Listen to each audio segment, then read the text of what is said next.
Assalamualaikum warahmatullahi wabarakatuh. Alhamdulillah, kita bertemu lagi dalam mata pelajaran Pendidikan Pancasila dan Kewarganegaraan. Apa kabarnya soleh-soleha? Semoga dalam keadaan sehat walafiat semuanya ya. Tapi sebelum kita mulai melanjutkan materi, kita berdoa terlebih dahulu ya. Sikap berdoa, tangan diangkat, kepala ditundukkan. Berdoa, mulai. A'udzu billahi minasyaitonir rajim. Bismillahirrahmanirrahim. Rabbi zidni ilman warzuqni fahman birahmatika ya arhamar rahimin. Shadaqallahul azim.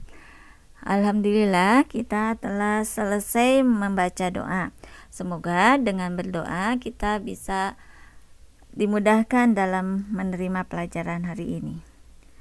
Sebelum Ustazah melanjutkan ke materi selanjutnya, Ustazah akan sedikit mengulang materi bab 1 tentang Pancasila.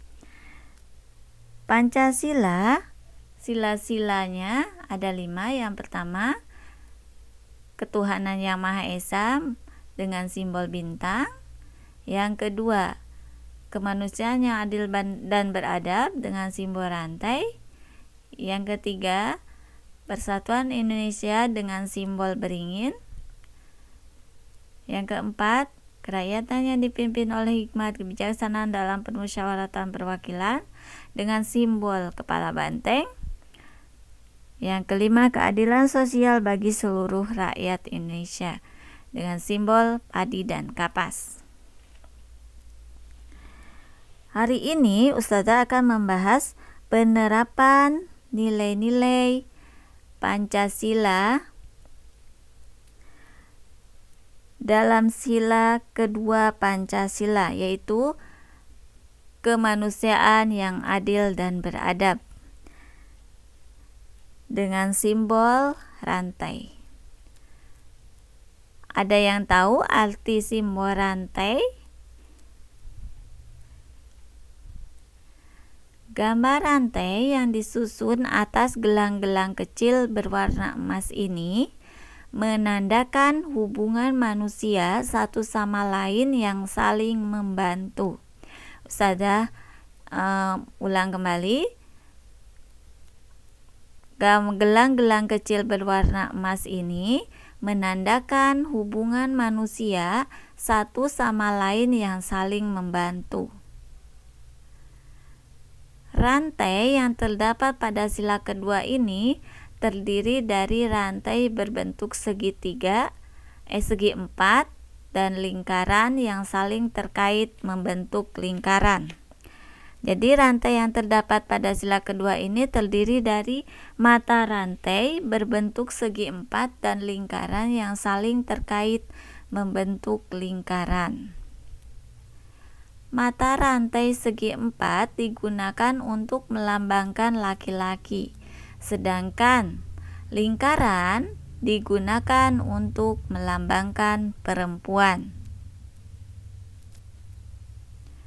Sila kedua ada dalam Al-Quran surat An-Nisa ayat 135 yang artinya, wahai orang-orang yang beriman, jadilah kamu penegak keadilan, menjadi saksi karena Allah, walaupun terhadap dirimu sendiri atau terhadap ibu bapak dan kaum kerabatmu. Jika dia atau yang terdakwa kaya ataupun miskin, maka Allah lebih tahu kemaslahatan atau kebaikannya.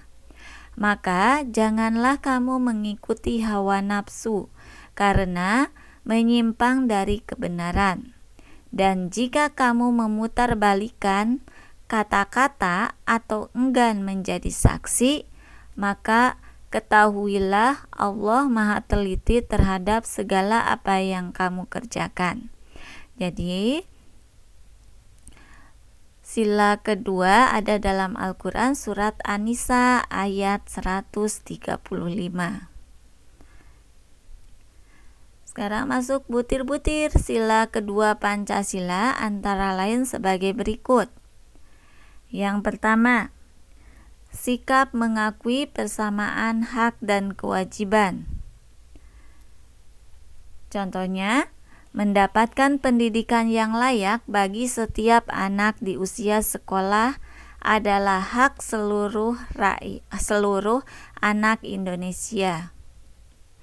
Pemerintah menyediakan semua fasilitas untuk kebutuhan pendidikan tersebut. Pendidikan diberikan wajib kepada seluruh anak di Indonesia tanpa ada perbedaan status sosial atau lapisan yang ada di masyarakat. Tujuan diselenggarakannya program wajib belajar antara lain agar seluruh anak Indonesia dapat menempuh pendidikan yang baik dan kelak akan bermanfaat bagi kehidupannya. Yang kedua, gemar melakukan kegiatan kemanusiaan.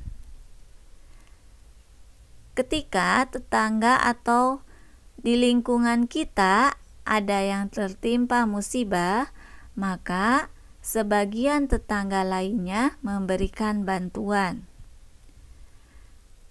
Memupuk rasa persaudaraan melalui tindakan kemanusiaan perlu dibudayakan.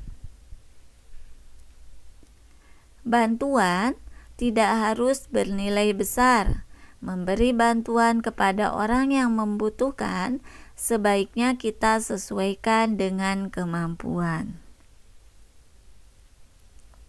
Yang ketiga, tidak semena-mena kepada orang lain. Tidak semena-mena merupakan tindakan yang tidak mempedulikan nilai-nilai persamaan hak dan kewajiban setiap orang. Contoh sikap semena-mena terhadap orang lain, meminta tolong dengan cara yang kurang sopan, memberikan pekerjaan yang terlalu berat kepada asisten rumah tangga. Butir yang keempat, menjunjung tinggi nilai kemanusiaan.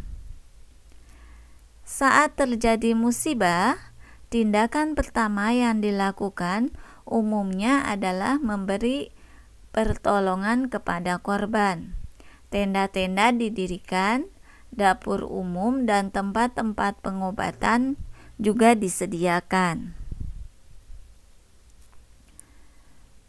Contohnya tenda darurat bagi korban bencana alam.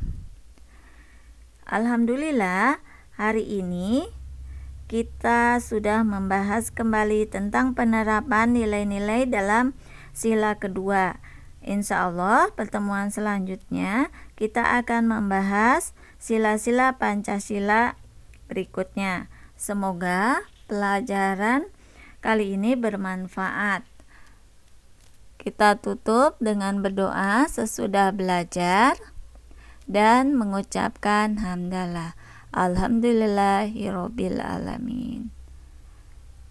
Wassalamualaikum warahmatullahi wabarakatuh.